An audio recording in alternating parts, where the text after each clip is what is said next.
Wow, the Super Bowl did not disappoint. The Chiefs and the 49ers went down to the wire in overtime.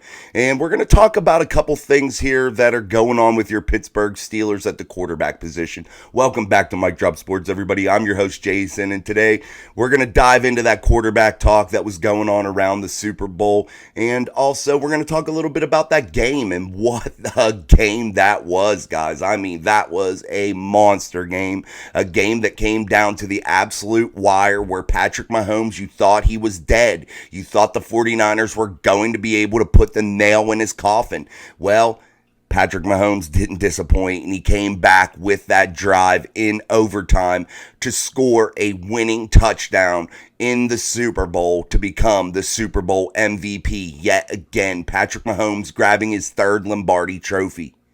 The Chiefs are a machine. They are potentially a dynasty, the modern day dynasty. They can now go for 3 championships in a row next season in the 2024 regular season. They can start their bid for that third consecutive title, which is almost unheard of in especially modern sports. It's very hard to win a championship, let alone back-to-back or back-to-back-to-back. It is super hard.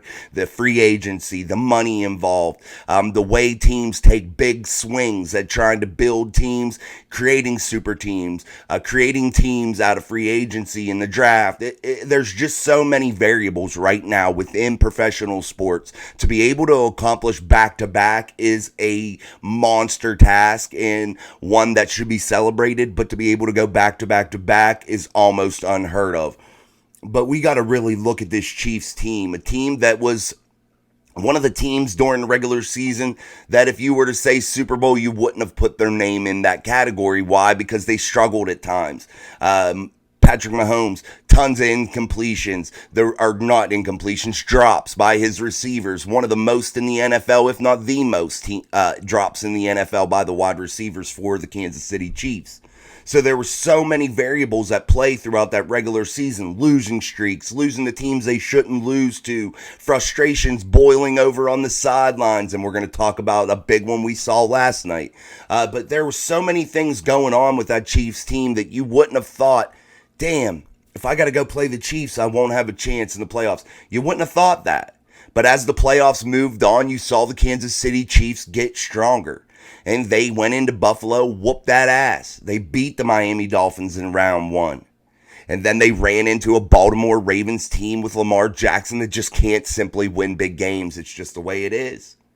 And then you saw the Kansas City Chiefs go in to take on the juggernaut, the San Francisco 49ers, in a monster matchup between two teams that really are good, super good. And you wouldn't have thought the 49ers would lose that game.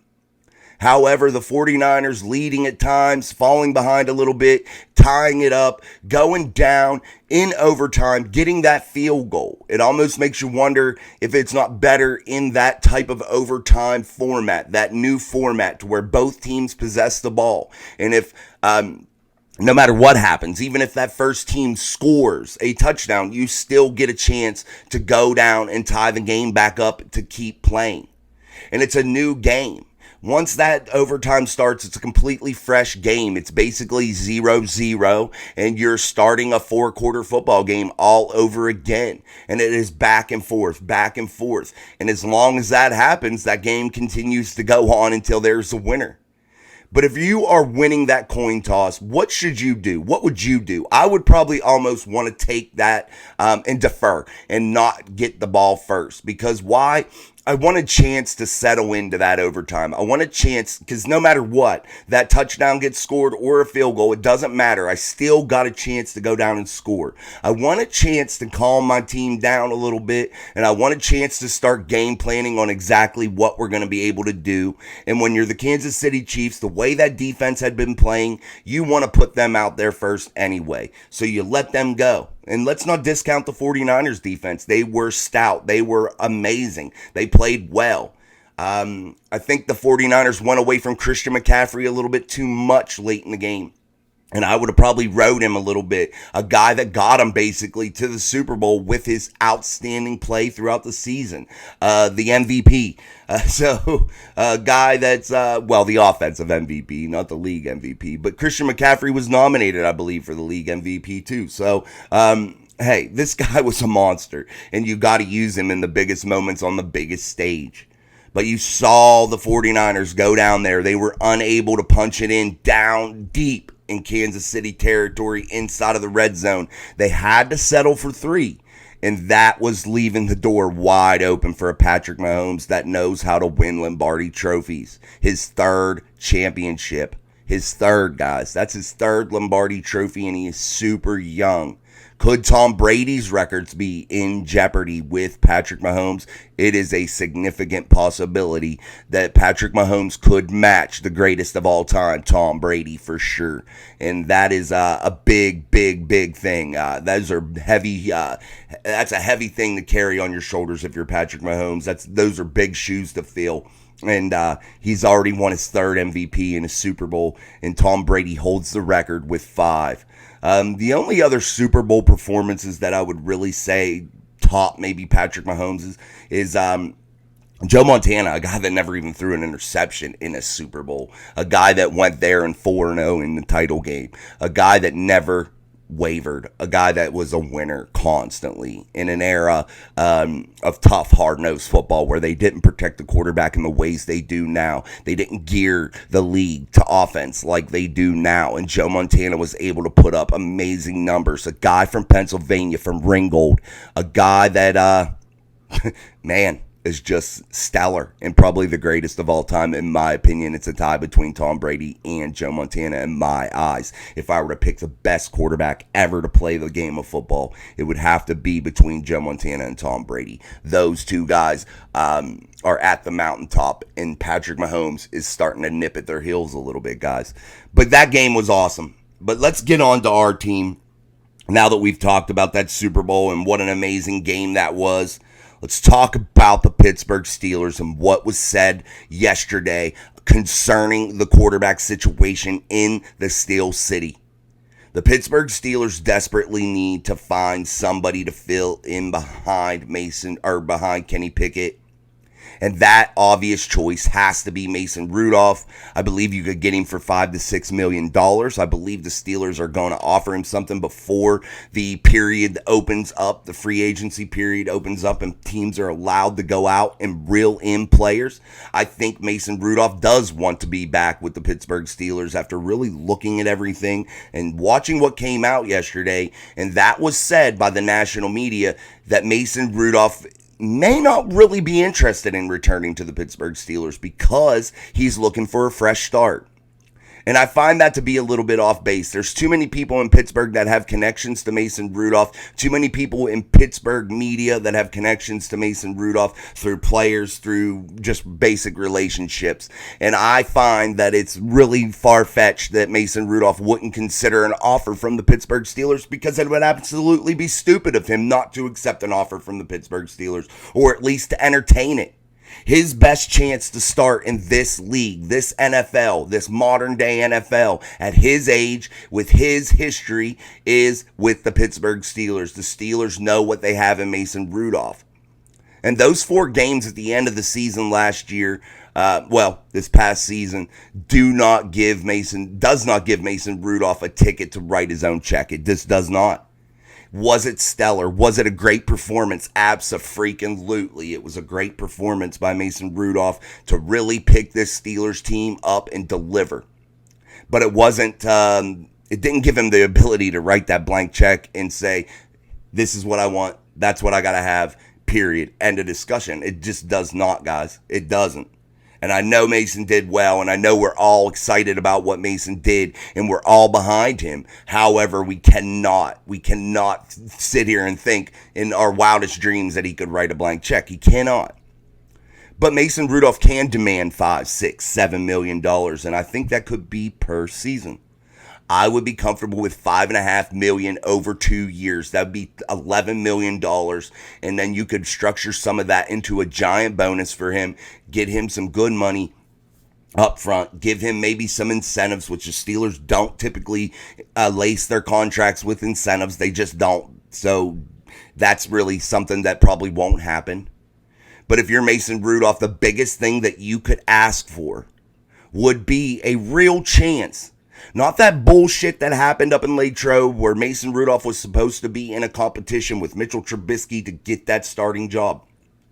No, you knew what happened when they signed Mitchell Trubisky. You knew what it was. That was for him to start, period. I don't care what would have happened anywhere else. Draft, Mason, anyone else on the team. It doesn't matter. Mitchell was signed to a $10 million a year deal, and he was brought in to be the starter, and there was no damn competition in Latrobe, and Mike Tomlin freaking knew it.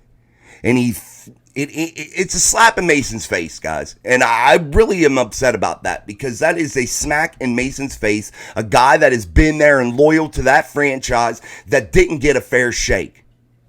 But if you're Mason Rudolph, you got to be an adult about this situation, and I'm sure he seems like a rather intelligent human being. And I think Mason Rudolph is going to be able to turn off that noise and shut out what has been done to him in the past and look forward. Keep his eyes straight forward, keeping his mouth shut. And I think that's exactly what the doctor ordered for Mason Rudolph, because I think it's going to buy him the opportunity to truly come in the 2024 offseason. When we were up in Latrobe this offseason, and we are going to get to see a true quarterback competition. And I think the preseason is going to be a lot better this year. I don't think they're going to be going out there to dismantle people and let Kenny just do his thing. I think it's going to be an absolute, true 1,000% quarterback competition if they are able to regain the services of one Mason Rudolph. It is going to happen if that happens. If the stars align and Mason Rudolph is able to be re-signed, guys, they are going to have a real competition this time.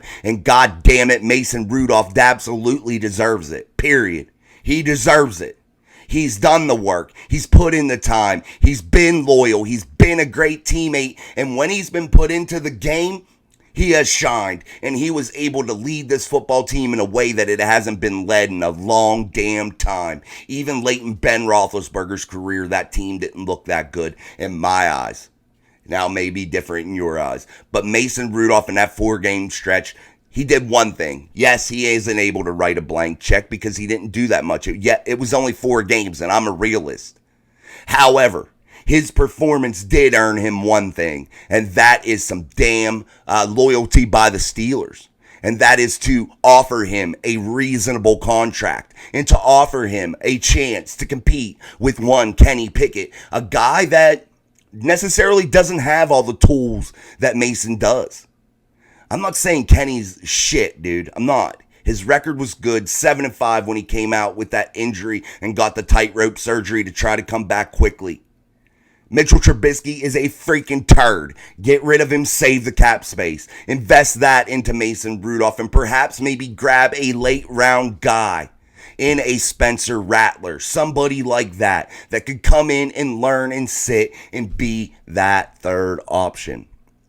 That third guy, that emergency guy. Allow a young guy like a Spencer Rattler, somebody similar, I'm not saying him, but allow them to soak in the culture of the Pittsburgh Steelers. Allow them to soak in that new offense guided by Arthur Smith.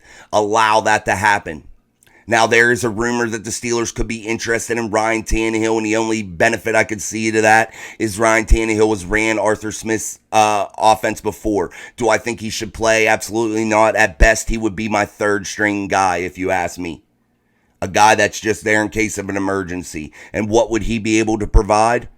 Some knowledge and help the other quarterbacks in obtaining the sophistication that they need in order to be able to run that offense of Arthur Smith's, a run first, heavy play, action type passing game. That's what it needs. If you're going to bring in Ryan Tannehill, that's what his job would be. A guy to come in and be a sounding board for the other quarterbacks. But I would prefer, if I were the Steelers, the most economical way to process this quarterback situation is Kenny Pickett stays. Period. We know that's going to happen.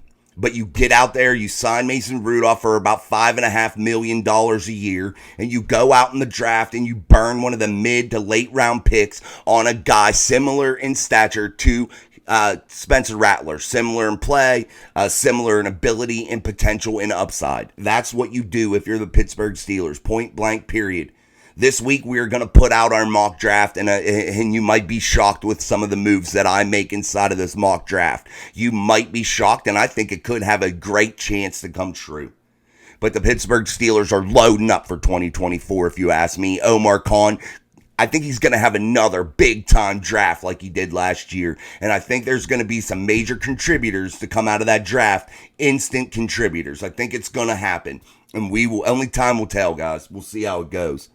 But I think the story yesterday about Mason Rudolph not being interested in the Pittsburgh Steelers is complete and utter bullshit. And it's a narrative that the big time media is trying to spin, I think. I think it's more of a bullshit made up thing as it is maybe a leak or something like that, because I don't think that was a leak. I think possibly people leak stuff. I think that does happen. And I think that is just to spin the narrative in the way that team wants it. It's just crazy, guys. Crazy. Sorry, I'm getting out of breath. I'm on a soapbox, man. Absolute soapbox. But that's the show for today. We're going to wrap it up, and I appreciate you guys for coming through. Don't forget our live show tonight at 6 p.m. Eastern Standard Time here on Mic Drop Sports. We're going to hammer it down yet again. So we will be Monday, Wednesday, and Friday. All live shows this week.